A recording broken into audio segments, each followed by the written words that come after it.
Good morning, everyone. Welcome to In the Garden with Joyful Living. I am Kimberly Dixon. Gosh, listen to the birds this morning. Somebody is excited and happy. But while we wait for a few people to join us, I'm gonna go ahead and give you a tour around the garden. So as you can see, the eggplant is doing marvelous. That is such a beautiful plant, and the turquoise rug in the corner is for a project that I haven't completed yet for the yard. But as you can see, there's been an addition to the planter since last week. My son and I, we like to go mining for gems, and I decided to throw the ones that I had collected in the garden because they are beautiful and they just add a different element to everything. So this is the Roma Tomato. It is getting down. That plant has 6 tomatoes on it that are sizable right now, and they continue to grow. We just need some continuous warm sunny days. It has been so cloudy and rainy that it's having an impact on everything, because normally in May we've got warm sunny days, but this May has just been all over the map. That's some basil that I started from seed. Green onion that is from a kitchen scrap. And then these chives are some that are just from last year's garden. So I just put them in that planter. Basil and onions or chives improve the flavor of tomatoes, while marigolds, you can see there in the back, help protect it from aphids and things that are harmful to the plant. Chives and onions will do the same thing. So that's the mancha cucumber that is growing nicely. But the straight 8 cucumber is getting down. Doesn't have any flowers on it yet, but it is progressing nicely. I don't know if some of you saw the post earlier this week. After a cool night, it was in real distress and rebounded nicely. So I'm pleased with that. The zucchini, all of it continues to struggle, and I'm not really sure why, so we will talk about that a little bit more in just a moment. This jalapeno pepper, look at that girl. She has grown so much, and she actually has, I don't know if you see that, but that's the beginning of a jalapeno. Marigolds look beautiful. The hot cayenne pepper is doing nicely. Then we have a cherry tomato here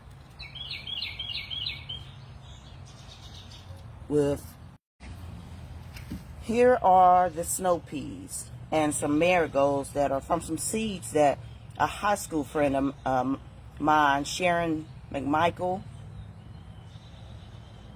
sent to me last year, so I threw some of those out this year. But those are the snow peas. Bee balm for making tea, but it also attracts beneficial pollinators to your garden. So flowers and bee balm and other herbs, they are actually essential because you need those bumblebees, ladybugs. Bumblebees help pollinate things.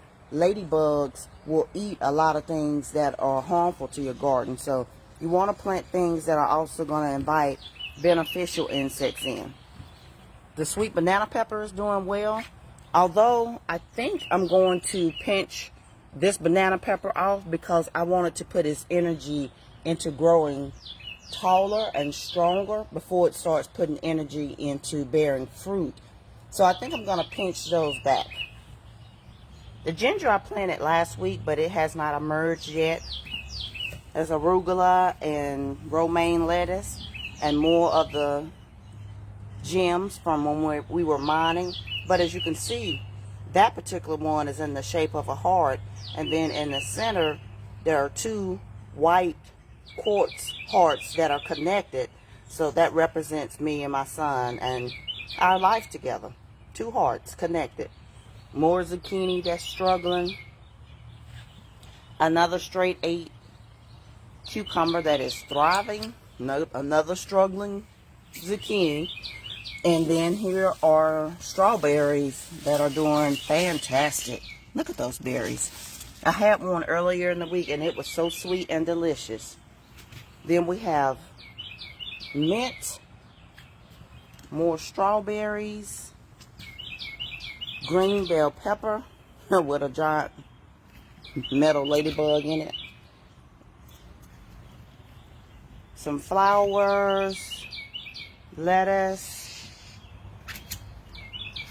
red bell pepper. It's doing nicely. It's got lots of flowers on it. More bee balm. More varieties of mint. That's spearmint. That's lemon balm.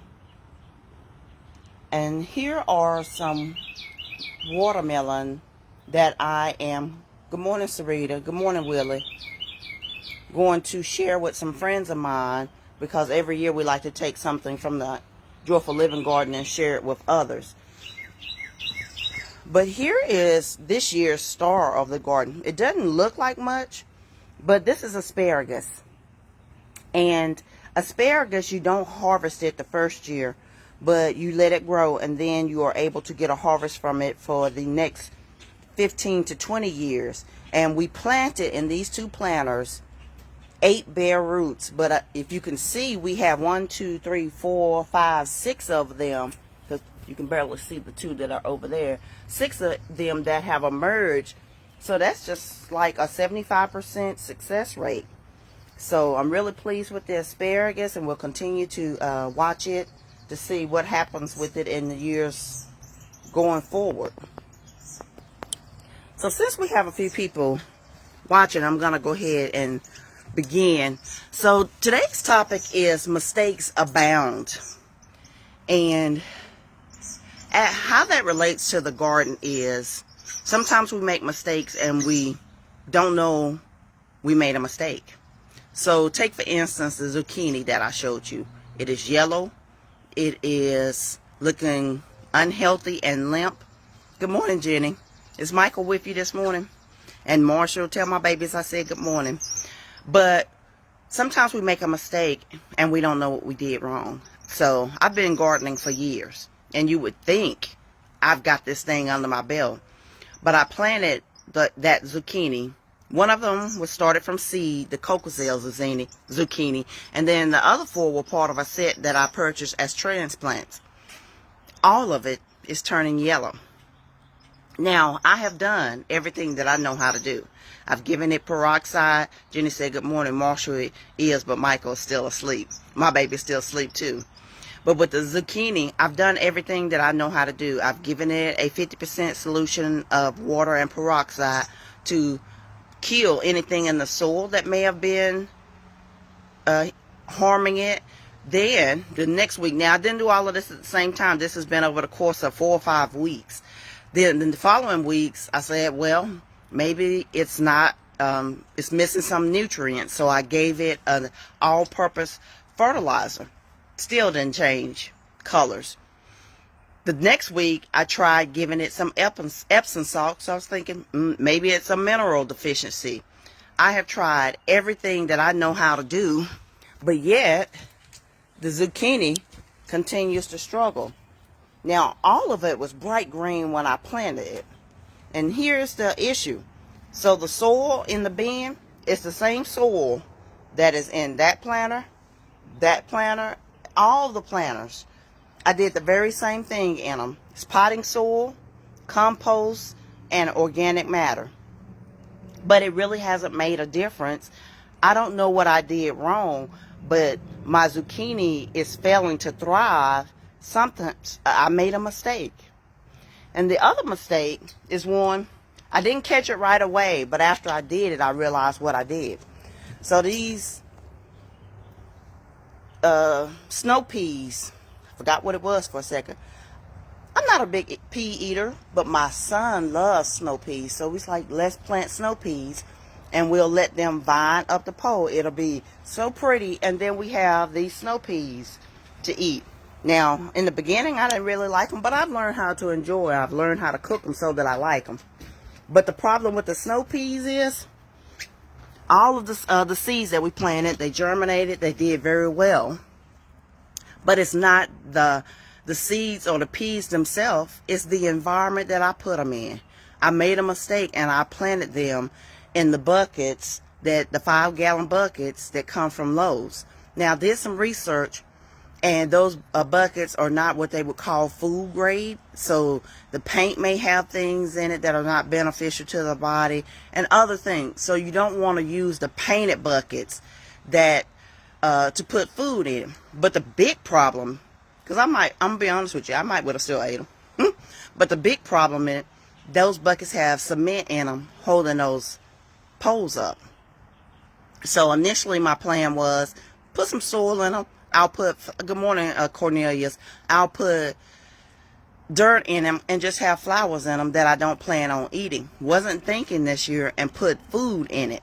But that cement, I know, is caustic to the body. When you're mixing cement, if you just get it on your hands, it can burn you. It can cause severe damage to your skin. So I made a critical mistake when I put those peas in those buckets with that cement. So now we have something growing in a garden that I would not eat because of the unknown dangers to the body. So that's two of the mistakes that I made in the garden this morning. One with the zucchini. I have no idea what I did wrong, but it is failing to thrive. The other one with the snow peas, I planted it in an environment that is not conducive. The plant is growing fine, but what it produces may actually be toxic to me and my son, so we can't eat that. But how that relates to life and gardening, and sometimes we make mistakes. We think we've got this thing all together and that we should know how to do this thing called life because we are an adult now. Whether we are 20, 30, 40, 50, we think we've got it together and we should not make these elementary type mistakes. But I'm here to tell you that no matter how old you are, mistakes abound. Some of them we know what we did wrong. Some of them we don't know what we did wrong. But the truth of the matter is we are human. And making mistakes is part of the human condition. We cannot get around that. None of us. As long as you are breathing, you are capable of making a mistake. But the best news is, as long as you're still breathing, there's no mistake that you can't recover from. I don't care if you got married and then you got divorced, you had a baby out of wedlock, or you had a baby as a teen, you made a mistake on your job, you made a mistake with your kids. I question what I'm doing with my child all the time. I'm trying to make the best decisions that are going to be to his benefit long term, but sometimes you wonder, was that the right thing to do? Was I too harsh? Was I too lenient? There's always this gray area where you're going to be wondering, did I make a mistake? Well, let me tell you, yes, you made a mistake. We all do. But again, that's part of life. When you make a mistake, the first thing you do is acknowledge it. When this is something that I have learned that is invaluable. When you realize that you have made a mistake, whether it's with a child or another adult, a co-worker, it doesn't matter who. When you recognize the mistake you made, apologize, ask for forgiveness. That goes further with people than anything else. Even if you fix the mistake, but you never acknowledge that you made one, then it's like a cover-up. You're like, I'm just going to sweep this under the rug. I'm not going to let anybody or anyone know that I'm not perfect. Well, everybody is imperfect. We are, as one of my friends say, I think her thing is perfectly flawed. I think Dion's thing is, because we are perfectly flawed. We suffer from the human condition. But that acknowledgement goes further than anything else. My child told me once, it's like, I feel like you listen to me. So when you acknowledge that you made a mistake and that we're going to try to rectify this thing, then both people will become active in the solution instead of trying to be a cover-up, instead of you trying to ignore that something went wrong. With the garden here, I don't know what to do with the zucchini. I'm just going to continue to try to nurture. First of all, I'm going to go to the throne on it, because I pray over my garden. And people and your plants will respond to positive words, positive affirmations, prayer. All of those things, when you put it out into the atmosphere, it comes back to you. That good energy comes back to you. Those blessings, they come back to you. So don't be surprised if you see a video of me praying over that zucchini. Like, you just telling it that those things, you're the most beautiful plant on the block. You are strong, and you are healthy, and things of that nature, because the words that we speak have a tremendous amount of power, and just have the ability to turn things around. So when you make a mistake, acknowledge that you made a mistake, and then work to find a solution. Now with the peas, what I'm going to do is I'm going to continue to let it grow and climb up the poles, because one, it'll be pretty, but two, the flowers on it will attract pollinators to the garden. So although we would not be able to eat it, the solution is let it be a benefit to the garden as a whole. Made a mistake, acknowledge that I made a mistake, found the solution to the problem. With the zucchini, I don't know what the solution is going to be, but I'm going to keep trying different things until either the zucchini dies or it produces fruit. One or the other is going to happen, but I'm not going to give up. Don't give up in your life. Don't give up on your dream, y'all, because when I tell you what the last 2 years have been like, everybody has suffered tremendously, whether it been through death, financial. Some of it was check all of the above. Everything that could happen that could go wrong did. So, but don't give up. Stand firm. When I was disabled, I used to use songs as part of my tool belt. And two of the songs that I used was Donnie McClurkin's Stand. Y'all, I can't talk this morning. Stammering over my words. Was Donnie McClurkin's Stand, and then Elton John's I'm Still Standing. The irony of that was my knees were aching, burning, and literally crumbling under me because of 35 years of arthritis. 32 years of arthritis, because most of you know I developed arthritis as a 12-year-old child because of all the surgeries that I'd already had starting as a toddler. But I used those two songs to give me the strength and the willpower to take just one more step when my knees were hurting and burning so bad that the act of standing up sometimes was unimaginable. But just listening to those songs made me want to stand up and cheer for myself and say, you can do this. And I did it. I made it to 45 when I was able to get both knees replaced in the same year. Not at the same time, but I got both my knees replaced in 2015. But I suffered for the first 45 years of my life with burning, aching, searing, unimaginable pain. But I kept telling myself, you can do this. So when you make a mistake and you're faced with a problem that you don't know how to solve, my message to you is don't ever give up. Keep moving forward. Don't throw your hands up in exasperation, because sometimes we feel like we've been knocked flat on our back and we have given everything we got. We don't have anything left to give. But I want you to know it's still in you. You're alive. You're breathing. It's still in you. Keep going. Don't give up. And find a solution to your problem. Even if you don't actually find a solution to the problem, still don't give up. Keep going. Keep moving towards your mark. Continue on this journey. There's a purpose and a plan for you. Even with that mistake, you may not know what the purpose of it was. The purpose is you learn something from it that you can take into the next experience. So when you make a mistake, learn from it. Acknowledge it. Try to find a solution, and then learn from it, so that we don't continue to make the same mistake over and over again. Yesterday, I talked to my Uncle Milton of pretty regularly, because after my father died, he knew that we talked. My dad and I, we spoke every day, sometimes multiple times a day. But he walks up to me after the service and just stands beside me, and he says, you know, baby, I know I'm not your daddy, but you can call me anytime. And we have done exactly that. But on yesterday morning, I was talking to him, and you know, we were having a serious conversation, and he said, you know, Pooh,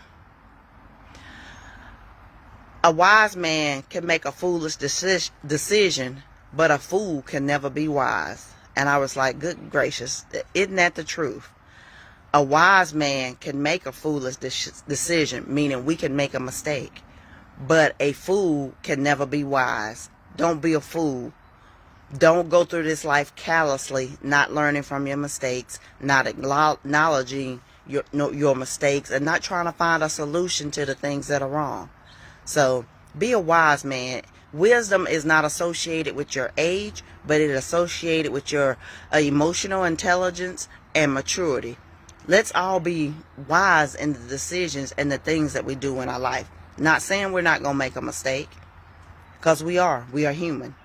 But we can do things. We can learn from that mistake. We can try to find a solution from it. We can acknowledge it. But guys, thank you so much for watching In the Garden with Joyful Living this morning. Yes, I made the mistakes are abounding in the garden this year. But guess what? We're going to keep striving. We're going to keep producing food. We're going to keep sharing words of wisdom. And I'm going to share openly the mistakes that I make in this garden, so maybe you don't make the same mistake. We can learn from each other about this journey of gardening and this journey called life. Guys, I love you. Thank you for watching. Bye-bye.